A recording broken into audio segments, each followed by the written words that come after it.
बहुत समय पहले की बात है। चाइना के नॉर्थ में 3 हंसते हुए भिक्षु रहते थे। उनका नाम किसी को नहीं पता था, क्योंकि उन्होंने कभी अपने बारे में कुछ बताया ही नहीं था। उन्होंने कभी किसी की बात का जवाब नहीं दिया। चीन में बस उन्हें 3 हंसते हुए भिक्षुओं के नाम से जाना जाता था। वे तीनों सिर्फ एक ही काम करते थे। एक गांव में प्रवेश करते, बाजार के बीचों बीच खड़े होते और हंसना चालू कर देते। वे अपने पूरे अस्तित्व के साथ हंसते थे। अचानक लोगों का ध्यान उनकी तरफ खिंचता और धीरे धीरे उनके चारों तरफ भीड़ इकट्ठा हो जाती।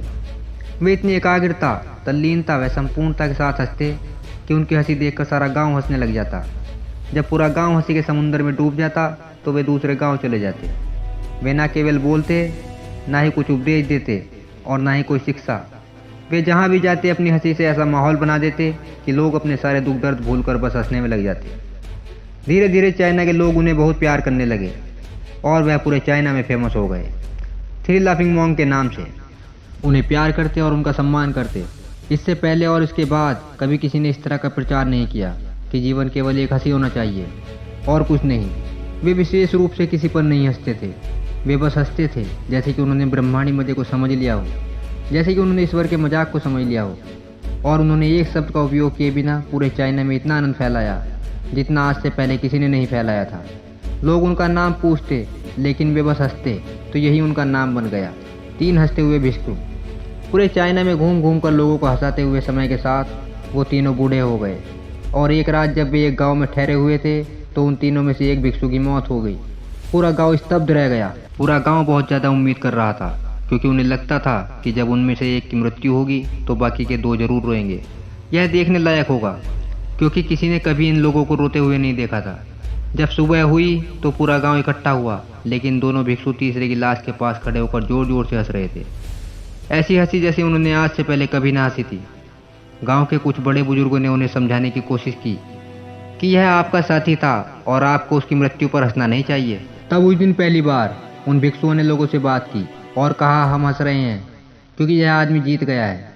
हम हमेशा सोचते थे कि पहले कौन मरेगा, लेकिन इस आदमी ने पहले मरकर हमें हरा दिया।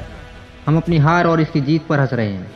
इसके अलावा यह कई वर्षों तक हमारे साथ रहा।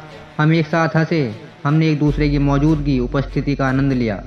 उसे अंतिम विदाई देने का इससे बेहतर तरीका और क्या हो सकता है। हम केवल हंस सकते हैं, लेकिन पूरा गांव उदास था। जब मृत भिक्षु के शरीर को अंतिम संस्कार के लिए चिता पर लिटाया गया तो सारे गांव वालों को एहसास हुआ कि शेष 2 भिक्षु केवल मजाक नहीं कर रहे थे, वह तीसरा जो मृत था वह भी हंस रहा था। चीन में यह प्रथा थी कि जब एक इंसान की मृत्यु हो जाती थी तो पुराने कपड़े उतार कर उसे नहला धुलाकर नए कपड़े पहना दिए जाते थे। लेकिन मरने से पहले उस भिक्षु ने अपने साथियों से अपने कपड़े ना बदलने को कहा था। तीसरे भिक्षु ने कहा था, मुझे स्नान मत करवाना, क्योंकि मैं कभी अशुद्ध हुआ ही नहीं। मेरे जीवन में इतनी हंसी आई कि कोई अशुद्धता जमा ही नहीं हो सकती थी। मैंने कोई धूल जमा नहीं की।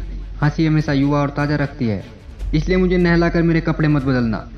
जब उस तीसरे भिक्षु के शरीर में आग लगाई गई तो गांव वालों को पता चला कि उस भिक्षु ने मरने से पहले अपने कपड़ों में कुछ पुराने चीनी पटाखों को छिपा रखा था, जो आग लगने के बाद फटकर आसमान में रंग बिरंगे कलर में फैल गए। यह देखकर एक बार फिर पूरा गाँव जोर जोर से हंसने लगा। तो इस तरह से वह तीसरा भिक्षु मरने के बाद भी सारे गाँव वालों को हंसा गया। और यह देखकर बाकी दोनों भिक्षुओं ने कहा, चालाक, तुम मर चुके हो, लेकिन तुमने हमें एक बार फिर हरा दिया। तुम्हारे द्वारा गांव वालों के चेहरे पर पैदा की गई हंसी आखिरी हंसी थी, एक ब्रह्मांड हंसी जो तब अस्तित्व में आती है जब इस ब्रह्मांड के पूरे मजाक को समझा जाता है। केवल बुद्ध ही ऐसे हंस सकते हैं। हंसना है तो खुद पर हंसो। मनुष्य के अलावा कोई भी जीव हंसने में सक्षम नहीं है, इसलिए हंसी जीवन के विकास में बहुत ऊंची चोटी दिखाती है। दोस्तों, अगर वीडियो पसंद आई तो लाइक करना, शेयर करना और सब्सक्राइब करना। मिलते हैं नेक्स्ट वीडियो में।